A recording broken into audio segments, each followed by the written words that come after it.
Good evening, John. I wanted to talk to you today about Japanese. I've been learning the basics of Hiragana, which is one of the forms of writing in Japanese.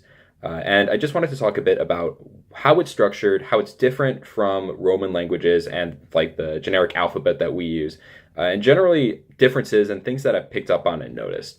So there are three scripts in the Japanese writing system, or basic ones.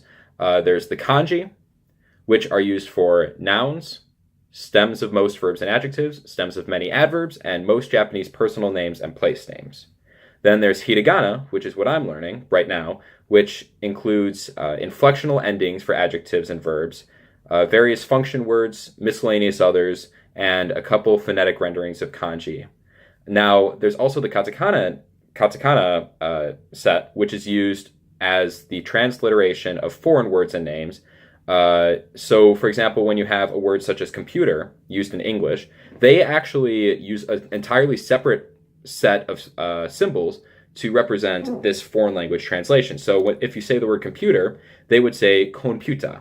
And it sounds almost like the actual word, but it's spelled completely differently because it's spelled in their language, in the form of katakana.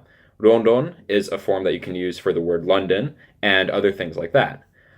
Now, on top of that, there's also romaji, which is used. Sometimes they use other forms of different symbols, but what I've been learning is hiragana, which is the basic one that we're learning first. And there are a couple things that I wanted to go over to talk with you about similarities and differences with English and kind of how we structure words. So when we structure words, we have different letters that come together to form different sounds and phonetics, which can form the syllables and words that I'm speaking to you at right now.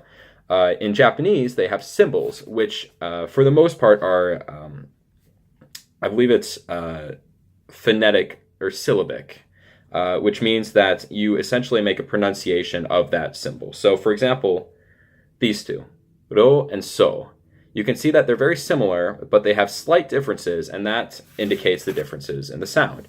It's similar to the difference between B and D. So when you say be, de, ba, da, you have similar sounds, but they look different, but they're close enough, kind of like M and N, where they're close enough that they make similar sounds and they're used in similar contexts. Then we also have things where you can take basics of a symbol and then add something to it to make it different. For example, with this one, we have ni and ko, where they're the same syllable at the beginning, the same symbol, but then you also have a line at the end. The same goes for ma and ho. And unfortunately, my drawing is terrible, so I can't do this very well right now, but that's the basics. Then you get more complicated things where you have almost the same letter, but there's something slightly different, like mei and nu, where you have the exact same symbol, except at the end you have a slight curve. This would be similar to the difference between A and a D. But essentially, the difference is very easy to notice once you learn the language, but until that point, it's very difficult. Then you have something like this, where you notice you have the basic symbol, no, but then you add on another thing to make it an A. And you can actually see that this is similar to the may and the nu.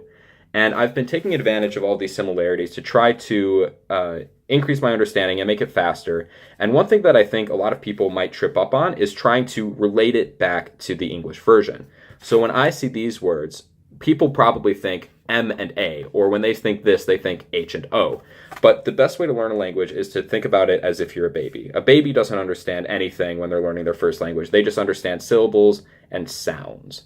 And what I'm trying to do when I'm learning this is to do my best to separate my English learning and see that when I see this symbol, I think the sound ho, but I don't think the letters H and O, because that will make it a more direct connection to the actual language and hopefully will increase my understanding and make it easier for me to learn the language and make it faster.